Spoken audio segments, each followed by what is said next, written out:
Introduction. The real and the unreal.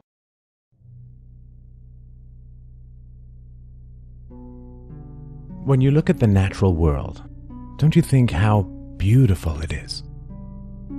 All the bounties of nature, vision, sound, and symmetry laid before us like an immeasurable feast for the senses. So much of our world is beautiful too. Art, architecture, technology, toys, food, these all delight the mind, the soul, and the senses. But above this beauty, we all know it, we can see it. Threatening to eclipse and extinguish it is a growing darkness that we cannot contain. War, debt, imprisonment, violence, abuse, corruption, these all stain our world, often increasing, seemingly without end.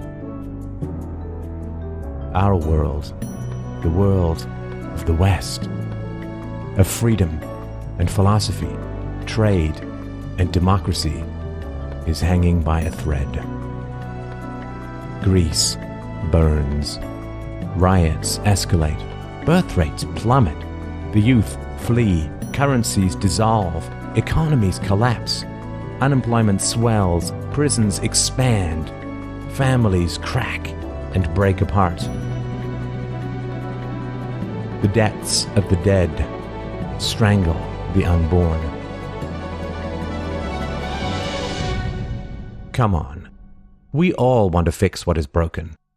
But you must have noticed that every solution we try just seems to make things worse. We try to solve the problem of poverty and create a permanent underclass. We wanted less economic inequality, now we have more. We created institutions to achieve economic stability, but still suffer through endless booms and busts. We tried to get rid of drugs and drug use expanded. We wanted to give kids a good education and end up with record dropout rates, illiteracy, and the forced drugging of children. We tried to help people save for their old age, only to hand them empty IOUs that enslave their children. What keeps going so terribly wrong? Well, when every problem we try to solve gets worse, everything we think we know must be re-examined. When our freedoms turn into chains, when wealth drowns in debt, when education devolves into indoctrination, when national defense becomes foreign invasion, when money becomes counterfeiting and security degrades into kidnapping and imprisonment, we need to stop what we are doing, admit we are lost, and re-examine our map, our moral map. If we keep going south when we want to go north, our map is most likely upside down. When all our good intentions turn to evil, our definitions of virtue and vice are almost certainly backwards.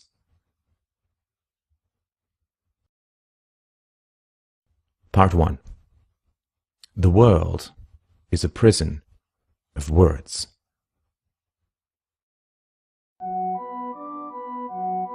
The beginning of wisdom is to call things by their proper names. Of all the tools we have invented, words are the most powerful, the most productive, and the most dangerous. Words can classify, identify, conceptualize, abstract, beautify. But words have a darker side as well. Words can organize rational similarities, but words can also create false divisions. Us versus them. Citizen versus immigrant. Tyrant versus leader, terrorist versus freedom fighter, money versus paper. Through the slippery genius of language, crimes can be redefined as virtues, virtues as vices, enslavement as obedience, brute hierarchies as society, assaults on children as discipline. Euphemisms, misdirections, reversals, and outright lies infest our minds, bewildering, confusing, and isolating us. If we are to change the downward spiral of our world, we must escape from the fog of false words to the reality of reason and truth. Just think of the words that surround you that have no connection to anything real or tangible or true or good. You say you are an American, a Canadian, Danish, Iranian, or Australian. What is that? What is a country?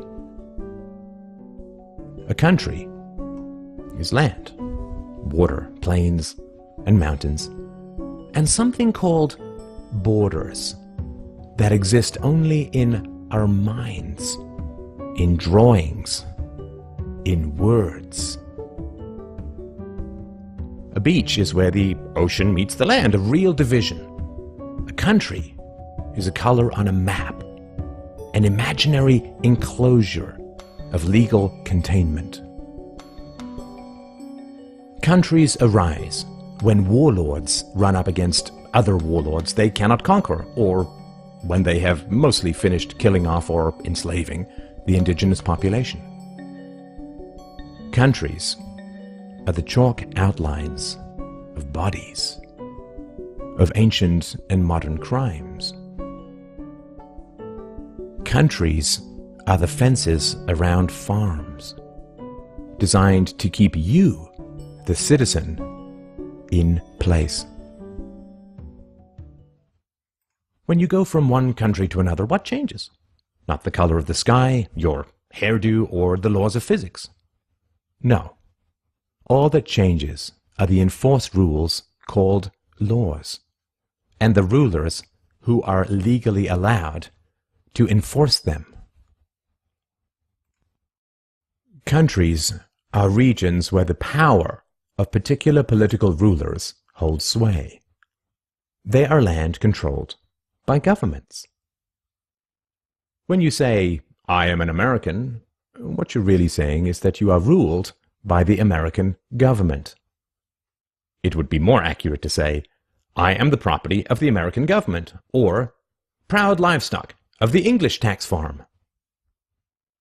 If dairy cows could talk, they would say, "I am owned by Farmer Jones," or "I am kept on the Jones farm."